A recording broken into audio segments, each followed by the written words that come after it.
beaucoup du thème. Comment m'est-il donné que la mère de mon Seigneur vienne jusqu'à moi? C'est de la visitation de Marie à sa cousine Élisabeth. Et ce thème coïncide avec celui que nous avons choisi pour cette année mariale diocésaine. C'est vrai qu'il revient toujours à l'évêque qui va présider de faire le choix du thème sur une liste de propositions. Donc il y a eu une coïncidence de ce point de vue-là dont je me félicite. Et c'est un thème porteur parce qu'il s'agit au fond, comme Élisabeth, d'accueillir Marie dans nos vies, de lui offrir notre hospitalité et de trouver même notre bonheur dans le fait que Marie vienne nous visiter. Qu'elle soit la reine de nos foyers, la reine de nos vies. Et donc vraiment c'est un thème qui nous parle beaucoup, accueillir Marie comme notre éducatrice, comme notre accompagnatrice, comme celle qui nous prend même par la main pour nous conduire à Jésus. Alors vraiment, vive l'hospitalité à travers ce thème de la 135e édition du pèlerinage de Poconville.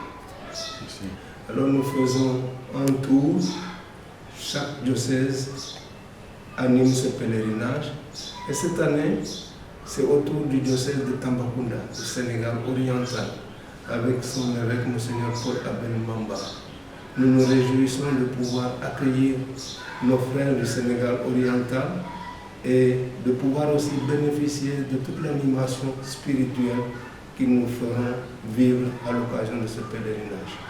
Je crois que c'est important pour nos églises de sentir à travers ces différentes animations combien l'Église est vivante et aussi différentielle d'un diocèse à l'autre. Pour cela, vraiment, je salue le fait que nous puissions communier avec d'autres églises dans une communion plus large à l'occasion du pèlerinage. Alors, bienvenue vraiment à nos frères et sœurs de Tambacounda avec le pasteur Monseigneur Paul Abel Mamba.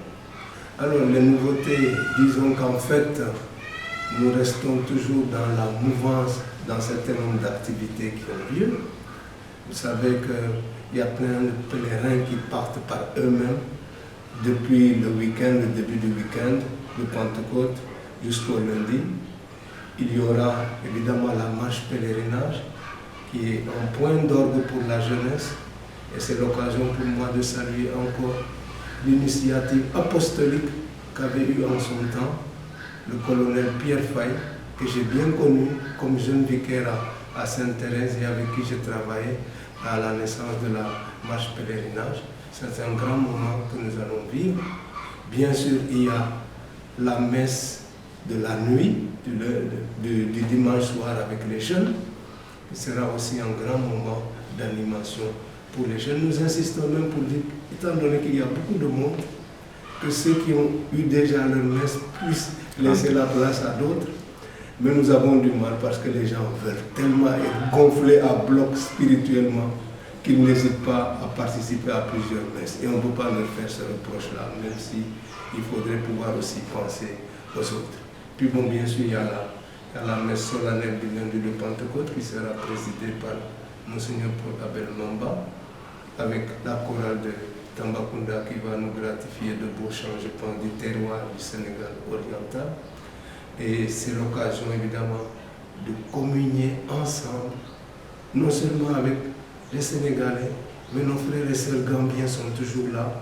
Il en vient aussi de Mauritanie et d'autres pays, même de Guinée-Bissau, de Guinée-Conakry. Bref, sans oublier que par les moyens de la communication, beaucoup de Sénégalais à l'extérieur suivent le pèlerinage et même de non-Sénégalais.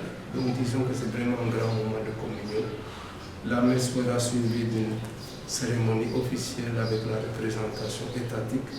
C'est l'occasion d'échanger des vœux. Et le meilleur vœu que l'on peut faire pour notre pays aujourd'hui, c'est la paix. La paix des cœurs, la paix des esprits, la paix dans les paroles, la paix dans les attitudes, mais la paix dans la vérité aussi. J'aimerais bien préciser que ce chantier-là entre dans le cadre d'un programme du chef de l'État, le président Macky Sall, qui a pensé à une modernisation des cités religieuses. Et nous avons pu obtenir du président de la République que son action ne s'arrête pas simplement au sanctuaire de Popenguine, mais puisse aussi intéresser les différents sanctuaires diocésains. Et c'est ce qui a été fait, c'est ce qui est en cours. Évidemment, Popenguine a une dimension plus importante étant sanctuaire national et le chantier est vraiment gigantesque. Nous saluons tous les efforts qui sont faits pour le rendre possible en pèlerinage. Mais nous nous donnons le temps aussi de pouvoir vivre le pèlerinage vraiment dans de bonnes conditions de sécurité et de prière, de ferveur, etc. Alors, je salue bien ce projet-là.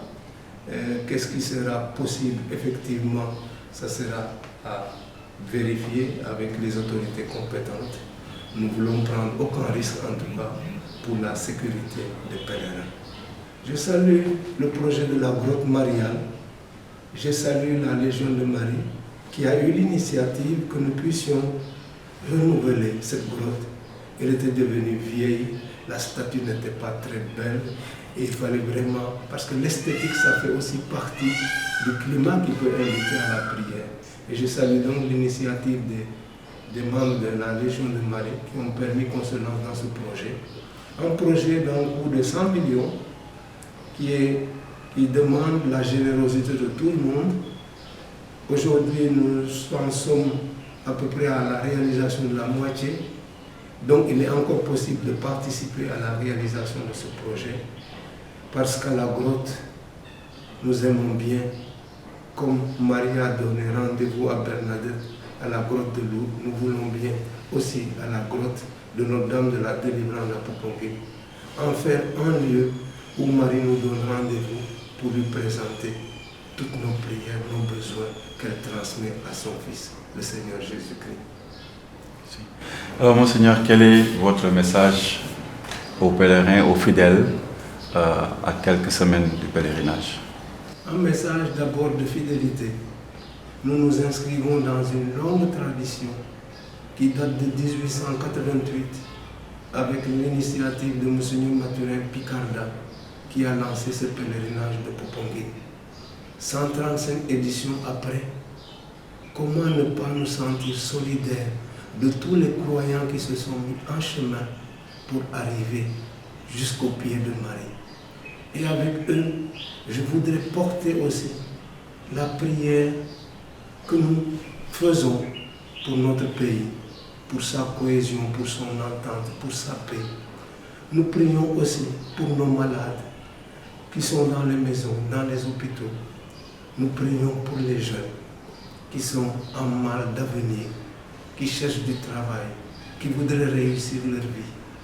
Nous portons tout cela auprès de notre maman Marie. Elle est la meilleure médiatrice que nous pouvons avoir pour faire parvenir nos besoins, nos demandes, nos soucis à son Fils Jésus-Christ. J'aime bien rapporter d'ailleurs cette histoire racontée par un prêtre que Marie a fait entrer au paradis beaucoup de gens en ouvrant la fenêtre du paradis parce que la porte était fermée. Bref, elle peut, par des moyens que nous ne soupçonnons pas, nous conduire jusqu'auprès de son Fils. Et c'est la grâce que je nous souhaite à nous tous. Marie est vraiment la meilleure médiatrice que nous pouvons avoir auprès de son Fils Jésus-Christ.